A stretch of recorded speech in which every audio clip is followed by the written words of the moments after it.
Asking the tough questions is what we do every day here on Astro AWANI. Catch me every weeknights at 10:30 p.m. across all AWANI platforms.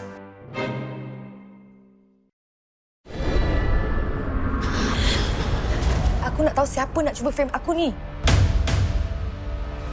Kalau polis boleh percaya aku dah mati, senang sikit doa aku. Liar. Two sides, one truth.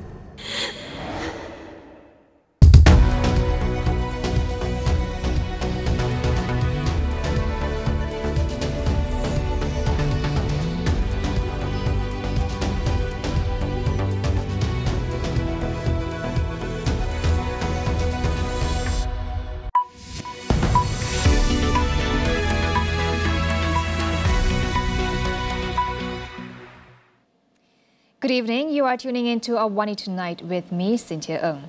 Indonesian President Joko Widodo, or Jokowi, thanked Prime Minister Datuk Seri Anwar Ibrahim for Malaysia's commitment to improving the protection of Indonesian migrant workers in the country. This includes the setting up of a new bilateral mechanism to address issues such as the right to education for Indonesian migrant children. Saya dan Pak Anwar sepakat untuk membentuk mekanisme khusus bilateral untuk menyelesaikan masalah-masalah pekerja migran Indonesia. Saya juga mendorong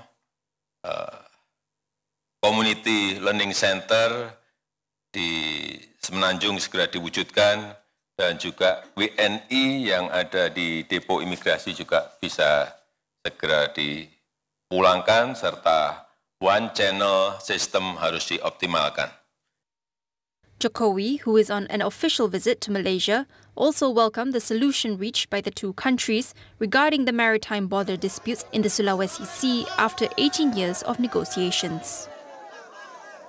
Malaysia and Indonesia are in one voice to fight against discrimination against their country's palm oil products. Datuk Seri Anwar Ibrahim and President Jokowi said that the two countries will work closely to address discriminatory measures against palm oil by the European Union. The EU introduced a new law called the EU Deforestation Regulation this year, banning the import of commodities linked to deforestation, a move that is expected to hit Malaysia and Indonesia. Currently, the two countries account for about 85% of global palm oil exports, and the EU is their third largest market.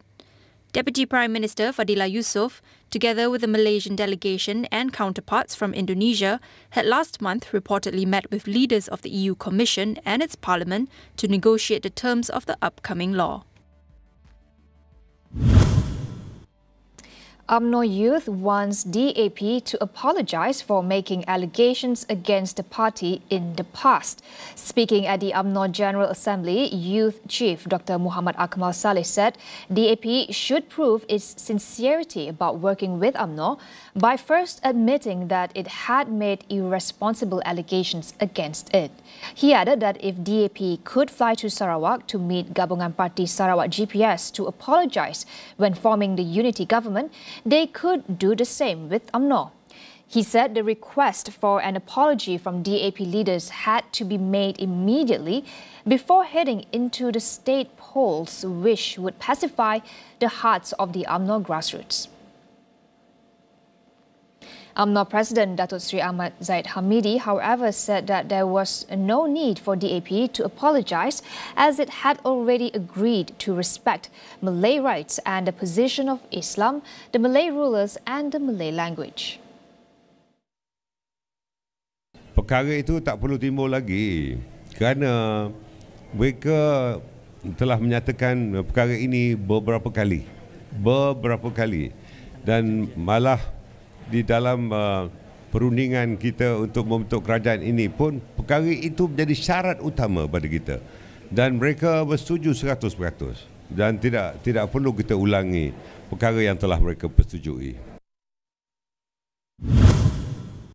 The Penang government will dissolve the State Legislative Assembly on June 28th to pave way for the upcoming state elections.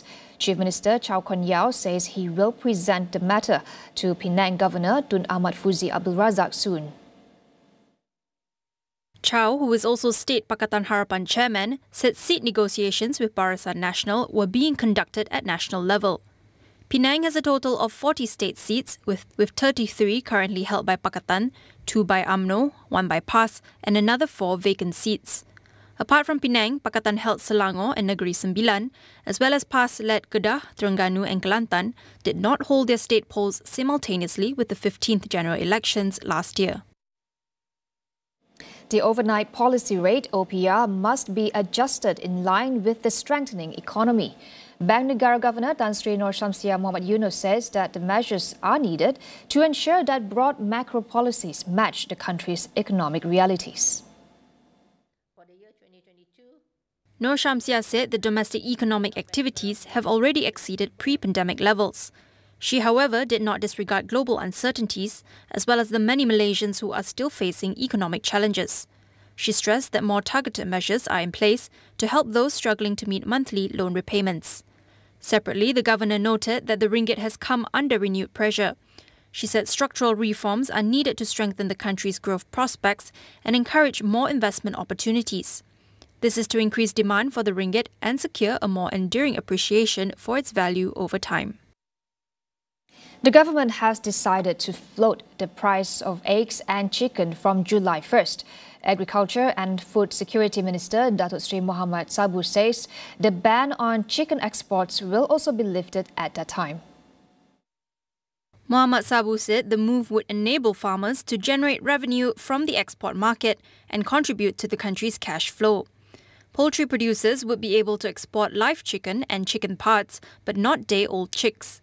He added that the government would also permit chicken imports from recognised source countries, including Thailand, China and Brazil.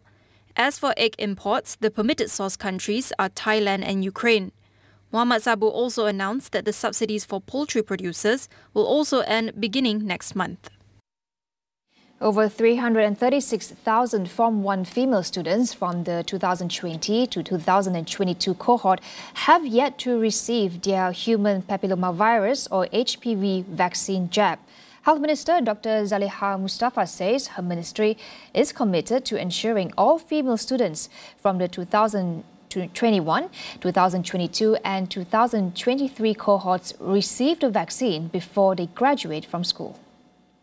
Dr. Zaleha said the reason many of these 13-year-old students did not receive their HPV vaccine jabs was due to a global supply disruption of the vaccine during the COVID-19 pandemic.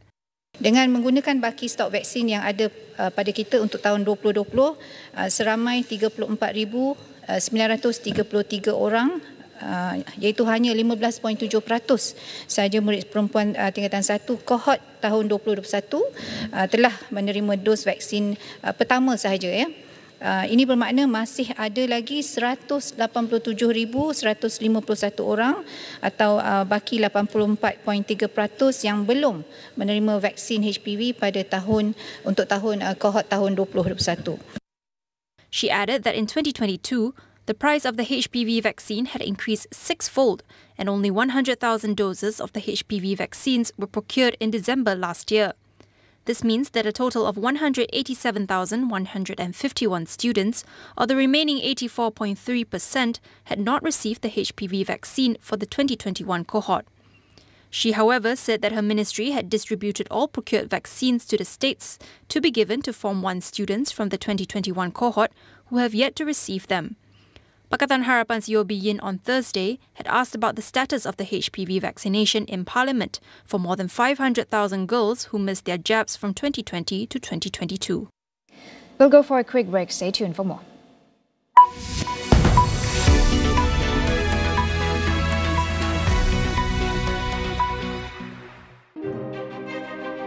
Asking the tough questions is what we do every day here on Astro AWANI. Catch me every weeknights at 10:30 p.m. across all AWANI platforms.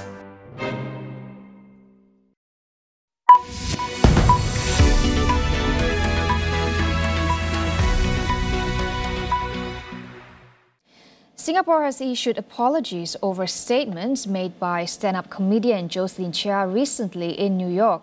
The country's Foreign Minister, Vivian Balakrishnan, condemned Chia's remarks about missing Malaysia Airlines flight MH370, saying she does not speak for all Singaporeans. Singapore High Commissioner to Malaysia, Vanu Gopala Menon, also apologised and denounced Chia in a separate statement. Vanu further said the comments made by Chia were unhelpful and undermined the close trust and friendship enjoyed by both countries. He added that the New York-based comedian was no longer a Singaporean. Chia, now a naturalised US citizen, had posted a video clip on social media of an act where she joked that Malaysia was still a developing country far behind Singapore. She also said that Malaysian airplanes could not fly, referring to the flight that went missing with its 239 passengers on March 8, 2014. Chia's social media accounts have since been deactivated. 6 people, including 4 children, have been injured in a knife attack in southeast France, sending shockwaves through the country. 3 of them are in critical condition. The attack happened in Annecy, a tranquil town near the borders of Italy and Switzerland. Police detained the attacker and identified the attacker as a Syrian man who was seeking refugee status in France. It is believed he first attacked the children before running from the scene and targeted an elderly man. He was then shot in the legs by police and arrested. The attack is not currently being investigated or linked to terrorism. At least 3 people in the Kherson region have drowned due to flooding from the destruction of a dam in southern Ukraine. Russian media also reports that 5 people have died in the town of Nova Kakhovka near the dam.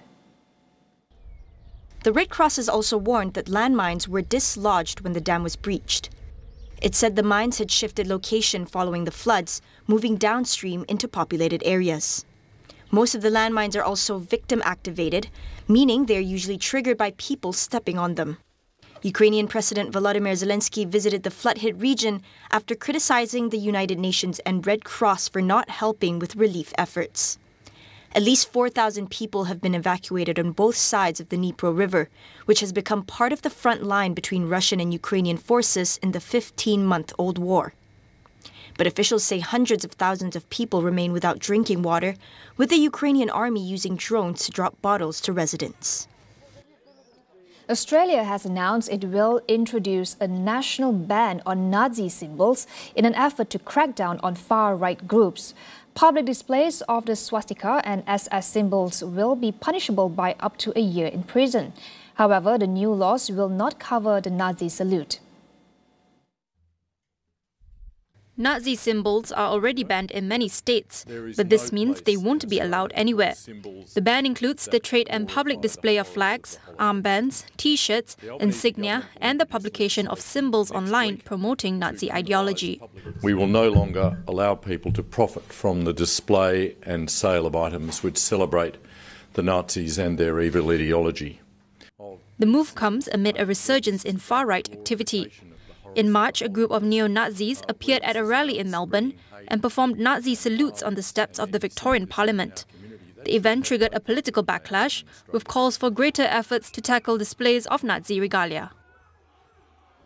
Millions of Americans were urged to stay indoors as smoke from Canadian wildfires drifted south, blanketing cities in thick haze. Schools across the East Coast cancelled outdoor activities while airline traffic slowed. In New York City, its famous skyline was covered in yellow haze. The air pollution in the city has reached alarming levels, and experts are warning that this situation may persist into the weekend. At least 13 U.S. states have air quality alerts issued in places, impacting an estimated 115 million people.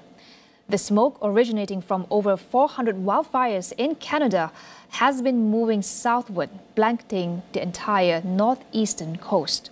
Canadian officials warn that this could be the country's worst wildfire season on record, with over 6.7 million acres already destroyed. The Philippines raised the alert level at the popular Mayon volcano by a notch today after detecting volcanic earthquakes and hundreds of rockfall events. Villagers living within a 6-kilometer radius of the volcano's crater have also been told to evacuate. Government volcano experts said they raised the alert level around Mayon to the third of a 5-step warning system after detecting an increasing number of rockfalls and at least 2 volcanic earthquakes in recent days. It added that Mayon had increased chances of lava flows and a potential for explosive activity within weeks or even days. Aside from Mayon, officials were closely monitoring Taal volcano in the south of Manila and Mount Canlon in the central Negros Island due to renewed signs of restiveness. The Philippines lies along the Pacific Ring of Fire, a region prone to earthquakes and volcanic eruptions. That wraps up AWANI Tonight. I'm Cynthia Ng. Thank you for watching. Good night.